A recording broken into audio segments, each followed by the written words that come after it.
Good day everyone and welcome to my channel. And in today's video, I'm going to teach you how to pronounce R in the middle of the words.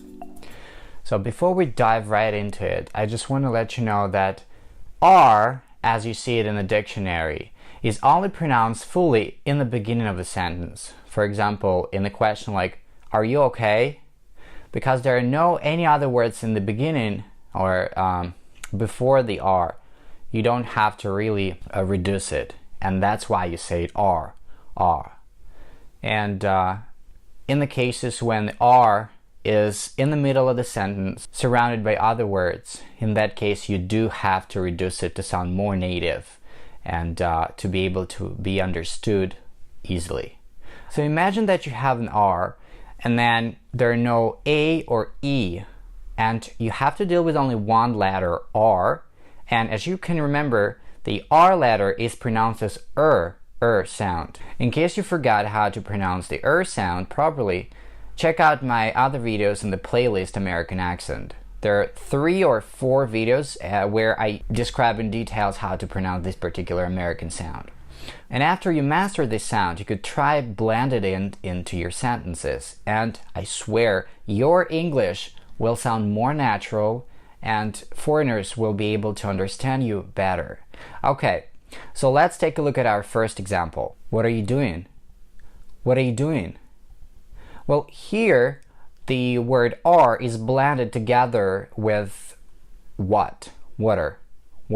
You could hear the word water as if it's the actual water, but this is not. It's just the way it blends into the sentence. And there are going to be several examples like that. If you just try to hear this word, you would hear probably something else other than the word, the actual word, and this is totally okay. This is how the English language works. So what you hear is not necessarily what you would see in the writing. Water. Because R, when it's in the middle of the sentence, is a function word, we do not have to articulate it properly. To articulate means to pronounce it fully, as if it's the first word in our sentence. That's why native speakers reduce it to just sound. Water.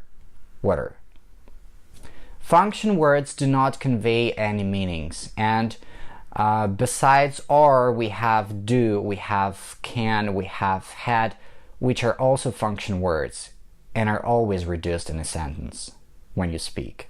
Okay, let's take a look at our second example. Where are you going? Where are you going? Where you going? Where are you? Where are you? Those 3 words are blended together for a better sounding connected speech. Where are you? Where?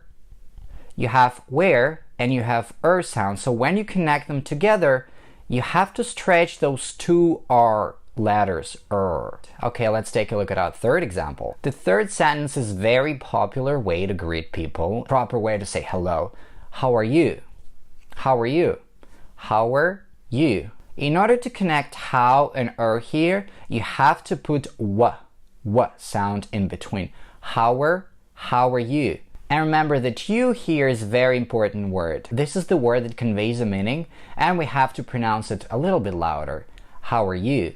How are you? Alright, let's take a look at our fourth example. Those are no good. Those are no good.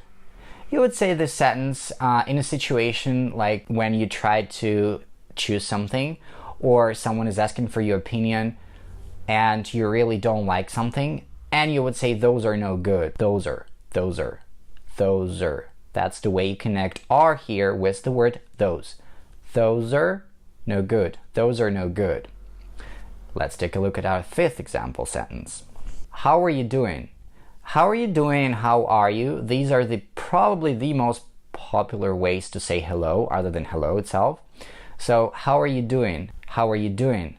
How are you doing? Again, doing is the last word here, and we have to give it a boost. We have to pronounce it louder than the rest of the sentence word. How are you doing? How are you doing? Next sentence is, the kids are still asleep. The kids are. Let's take a look at our last example sentence. Some are better than others. So when you treat 2 words, some and as one word, summer, By the way, this is not one of the 4 seasons, it's just the blending of these 2 words together.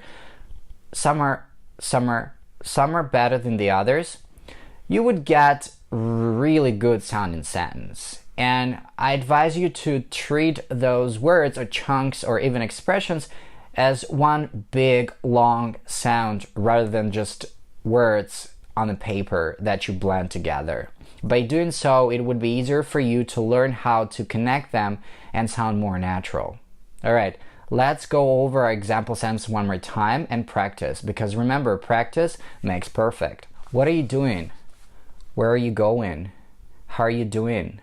The kids are still asleep. Those are no good. Some are better than others. Alright, this is all for today, and don't forget to subscribe, like. Thank you so much for watching. I'll see you next time. Bye.